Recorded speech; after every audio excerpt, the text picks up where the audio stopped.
Marie Charbonneau pour la poursuite. Alors, j'entre au dossier. Donc, Marie-Ève Landreville appelle des standards. Et j'ai reçu ce matin du rapport et ce matin un commissaire.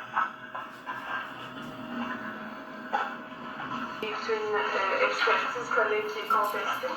C'est ça. Tout à fait. Alors, je vais faire en pause ma psychiatre au niveau de son rapport.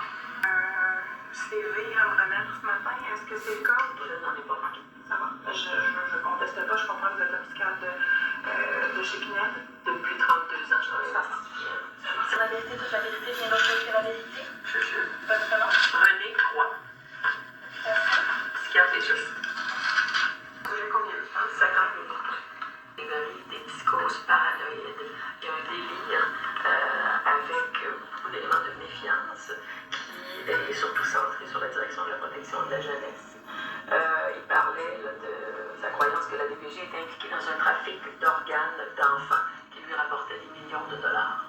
Et que c'est dans ce contexte-là que ces enfants auraient été saisis par la DPJ, entre autres. Dans le dossier, que j'ai trouvé des indices, entre autres, par rapport à la question des organes, trafic d'organes.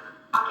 Donc, je comprends que la question du trafic d'organes, c'est pas monsieur qui vous en parle quand vous le rencontrez le 27 octobre. Pas spontanément. En fait, il n'y a jamais été question de trafic d'organes, mais plutôt de trafic d'enfants. Est-ce que c'est possible? C'est possible que ce soit trafic d'enfants. Au discours, quand vous parlez, Comme je mentionnais tantôt, sensiblement un homme intelligent, c'est un homme articulé.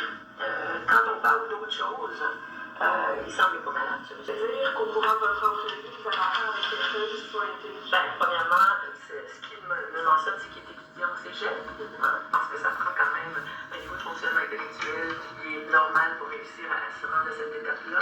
Et c'est évident quand on lui parle que c'est un monsieur qui comprend quand même beaucoup de choses. À peu près tous les intervenants ou des personnes qui sont passées dans son dossier, est-ce que c'est compatible avec la maladie dont vous lui parlez? Effectivement, le trouble dont il souffre amène les gens à devenir très, très précis au niveau des dates, au niveau des noms, au niveau de toute la situation. Personnellement, quand je vous pose la question, est-ce que vous avez lu le dossier de la DPJ ou lu le dossier de la Le dossier de la Cour, comme je vous ai dit, je l'ai regardé de façon sommaire avant de rencontrer monsieur, préférant entendre ce que monsieur avait à dire.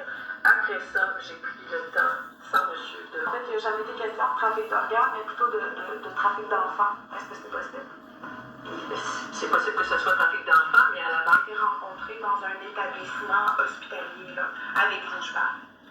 pas dans un établissement hospitalier, non, effectivement. Et je comprends aussi, selon votre rapport, qu'il n'y a jamais eu d'antécédent psychiatrique connu ou su dans aucun établissement. C'est ce qu'il m'a mentionné. OK. Donc, vous, personnellement, vous n'avez pas fait de vérification à cet effet-là? Je ne peux pas me mettre à envoyer des demandes d'informations à C'est pas un l'extérieur. reproche, c'est juste une question. Quand la personne me dit je n'ai pas d'antécédent, je ne peux pas demander de résumer le dossier de quelque distance que ce soit. Si je vous soumets, dans le fond, les symptômes que vous évaluez à ce moment-là, c'est, est-ce qu'on peut dire que c'est une précision quant au niveau des dates, puis c'est une précision quant au niveau des intervenants? Paranoïde, délire, méfiance et tout ça. Cette conclusion-là provient notamment du fait que monsieur est très précis quant aux personnes, aux intervenants, et très précis également quant aux dates. C'est un critère accessoire. Comme je comprends que cet élément de méfiance-là semble être au cœur de votre analyse, Effectivement. est-ce que vous vous questionnez sur le processus de la DPJ, puis est-ce que vous vous questionnez sur le processus de la Cour? Je n'ai pas à questionner ce que la DPJ a à faire. La DPJ va regarder ce qu'elle a observé dans ce dossier-là, puis va prendre une décision en fonction des éléments qu'elle a en main. C'est pas à moi de regarder cet aspect-là, je le constate. Monsieur comprend le rôle du juge, comprend le rôle du procureur de la couronne et comprend le rôle de la défense. Effectivement. Quand vous dites que monsieur, vous vous interrogez quant à sa capacité de collaborer avec son avocat, est-ce que monsieur vous explique les difficultés qu'il a eues avec ses avocats précédents? En fait, il n'était pas satisfait de l'avocat qu'il avait représenté à l'audition précédente.